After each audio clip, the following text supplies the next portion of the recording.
I'm going to be doing a video today about facades, the front signage of buildings.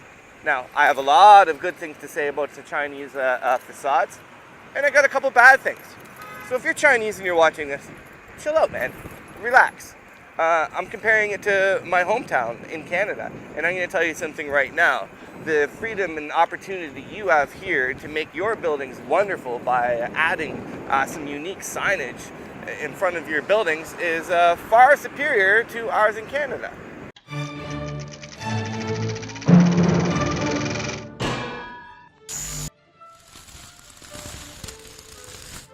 I think that it's great. It makes China such a wonderful and unique place because so many individuals have their own businesses run by their families, and they have their unique signages and their facades.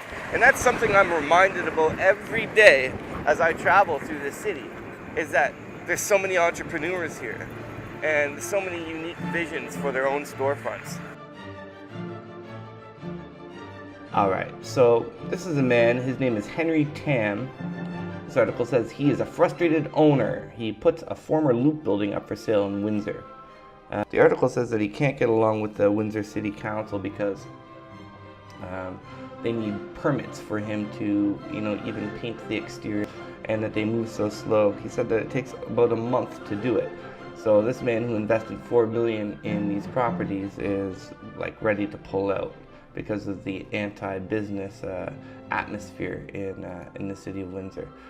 My business is over in that community. You can't see it very well here, but we're gonna go there. Cool. My wife and I did that in a weekend. Got the appropriate licenses, we got the stamp, we paid our fees, which were minuscule at best. Then we called up the people, we had them build our sign. That was done in a weekend. Very, very cheap. We didn't need approval from anybody.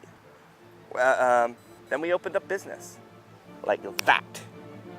And that's why in China, you see all of these storefronts, all of these facades. Everybody's working.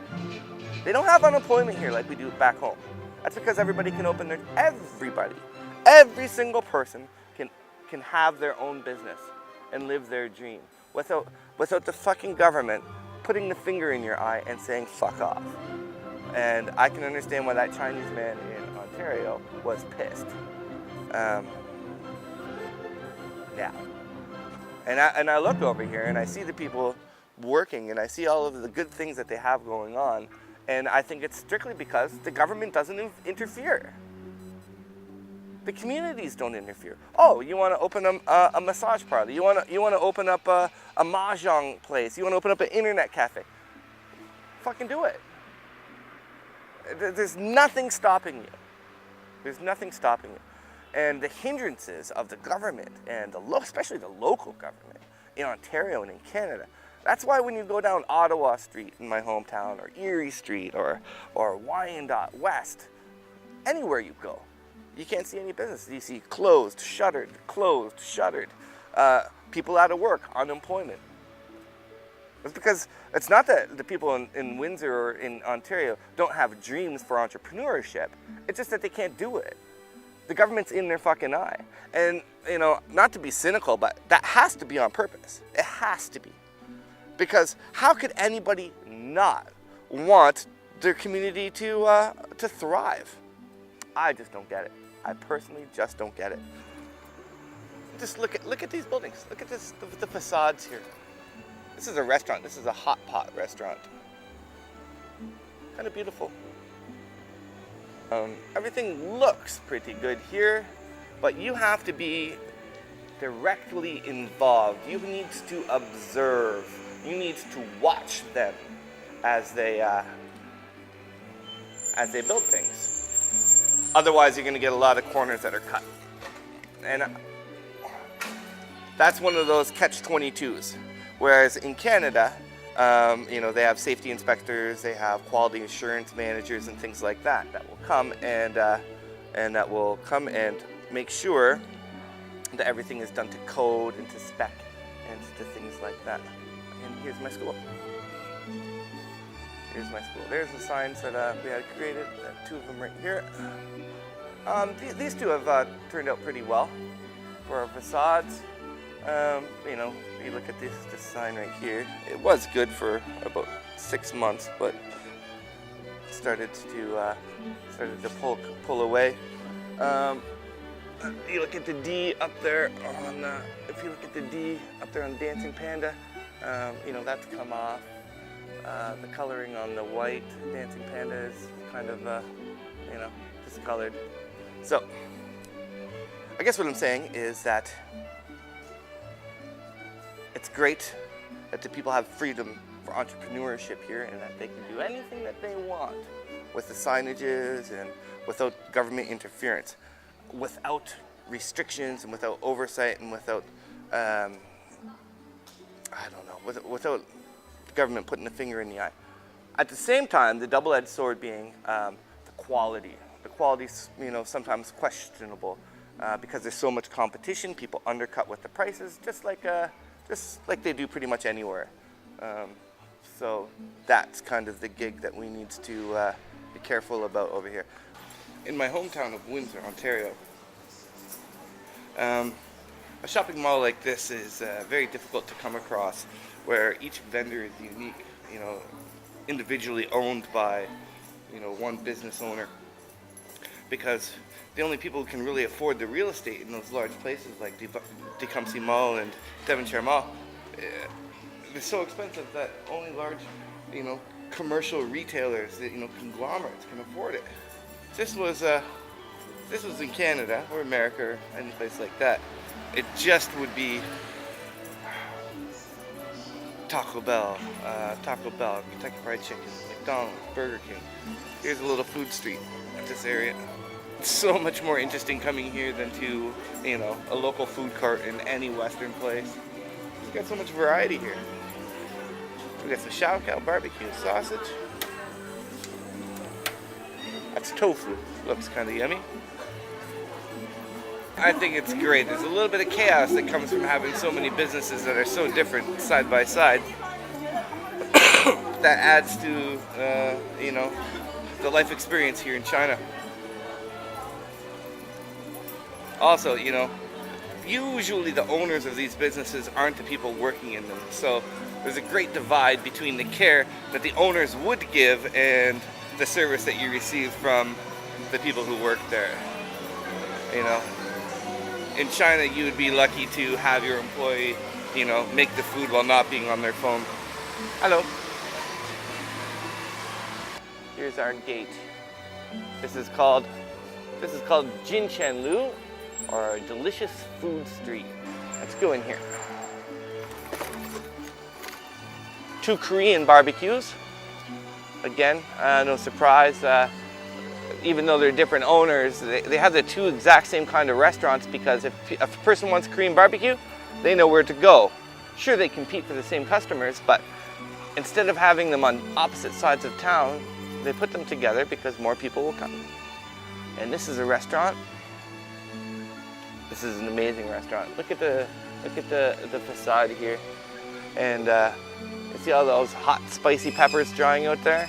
Well, this is a Szechuan restaurant. This is the real deal, from the south of China, where my wife went to university. And the food here is fucking crazy hot. Very, very, very, very hot, spicy food. And you would think it would be over the top.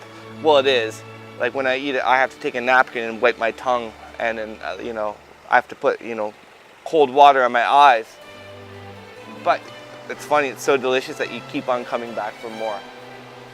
And you know it just by looking at it. It's super yummy. And this whole block, right here, almost all of these restaurants are Szechuan, hot, spicy restaurants. Fish restaurant, hello.